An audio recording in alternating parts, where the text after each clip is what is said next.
Okay, so ito yung instruction ng kung paano gumawa ng Vendop. Okay, so ang kailangan mo lang puntahan ay yung linkedin.com. Tapos mag-sign up, hindi ka mag-sign up, mag-login ka. Yung binigay ko sa inyong email at yung password. So, at tapos pagkatapos nun, punta ka lang sa vendop.com. Pero kailangan mo mag-open ng ibang Windows. Okay, so ganito. Punta ka sa Safari o kaya Explorer kapag sa computer. Pero kapag Apple o kaya iPhone or iPad, meron kang makikita rito LinkedIn na ito na apps. Magsasign in ka lang dyan. Pag nakasign in ka na, punta ka lang sa Safari, tapos punta ka sa sa vendop.com. So, yun lang, vendop.com. Kung sa Apple, lagi ka namang nakapasok doon sa sa LinkedIn. So, tapos papasok ka lang, ilalagay mo yung maglalagin ka rin sa Vendop. Right? Ito yung kasi category yung gamit ko. So, punta ka lang sa sign up at sign in. Tapos, naka-Gloria pa rin ako. So, ito kung paano gumawa ng review. Ano ba to? Okay, so pipili ka kung anong gusto mong i-review. Samsung or whatever. Tapos, sa una, pipili ka ng magbabasa ka lang ng kanilang comments. Katulad yan, in line with the business. Okay, so babasa-basa ka lang para meron kang idea kung ano ilalagay mo dun sa Samsung. 'Di ba? Tapos kung ready ka na, pinutin mo lang yung write ng review. Tapos ang sasagutin mo lang, 7 questions lang ang sasagutan mo. So, i-diretso ko na to.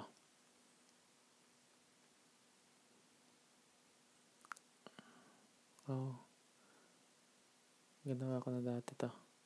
So, write new review or tapos 7 question lang to eh. So, okay. So, yan. Pero lahat ng ay all about trabaho. Kailangan work related.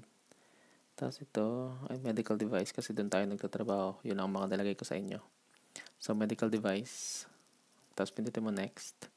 Tapos meron namang sa taas kasi may question. So, pupunta lang ka sa taas. Ang question doon ay think about what someone would want to know about Samsung using them for the first time. So, bibigyan nyo lang sila ng ng kailangan positive lahat yung review. Hindi kailangan walang negative. So, sabihin mo na friendly user,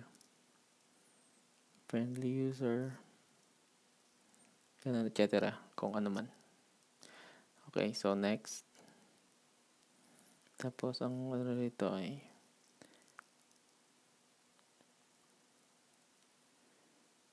so, yun. So, sagutan nyo ulit yan. Sample ulit yan. Tapos, next. Tapos, ito namang fourth question ay providing greater detail helps build the community, increase useful. So, sagutan nyo lang kung ano yung mga Tapos, next ulit.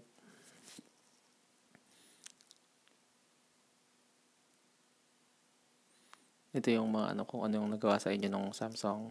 So, kailangan nyo lang kunwari, ganon. Pero kailangan yung parang malapit dun sa kanilang trabaho. Kung ano ginagawa ng Samsung.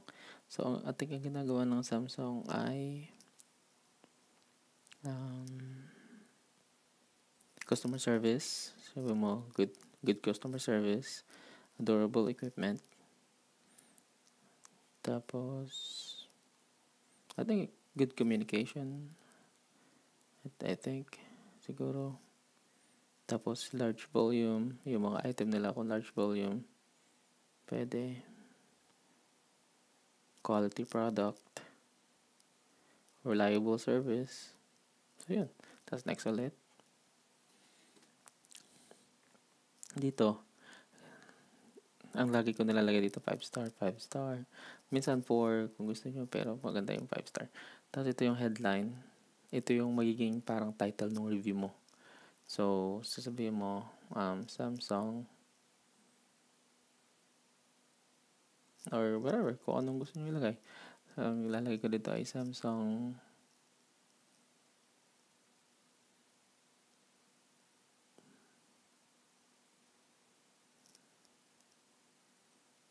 Rock. Whatever. Kahit ano. So, yun. Okay, go. Tapos, pupunta ka lang sa preview. Tapos, yun. Tapos, pwede mong basahin kung ano yung mga nireview mo. Ay, nasaan na yun? Wala na. Tapos, i-post review. Tapos, yun. Tapos na. So, hindi ko i-ano to. Kasi baka ano. So, basta i-post nyo. Tapos, yun. Pwede na yan. Yan. Yun lang. Okay, bye.